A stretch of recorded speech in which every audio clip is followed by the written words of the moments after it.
Energy flow. Sun is the only and the major source of energy, exception being deep oceans where geothermal energy is the source of energy. The sunlight falling on earth, out of this sunlight only 50% is PAR, that is photosynthetically active radiations, which facilitates photosynthesis. This sunlight as energy is required as per the second law of thermodynamics, that is energy is constantly required for the production of food particles or molecules. Let us understand it. Producers produce, that is grass, it produces food for goat, which is primary consumer, and man consumes goat, which is secondary consumer. In case of detritus food chain DFC, decomposers are involved. Now let us understand it through trophic levels. You will see here primary producers, primary consumer, secondary consumer and tertiary consumer. And as you can see the trophic levels also. First trophic level, second trophic level, third trophic level and fourth trophic level.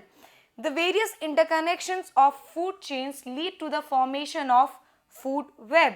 Standing crop is the total mass of living material at a time on a given trophic level, and this energy flow always follows a 10% law.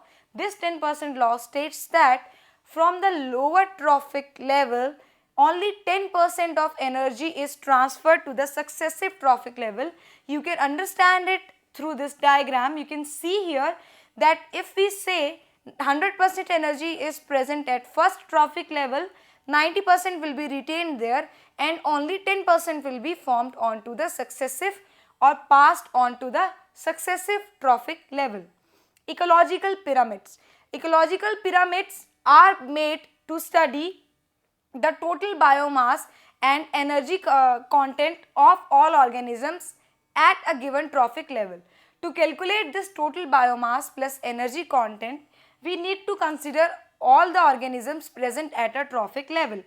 Pyramids of number of energy plus biomass is always upright. You can see in diagram, whereas inverted pyramid of biomass tells us that small standing crop of phytoplankton is supporting large standing crop of zooplanktons.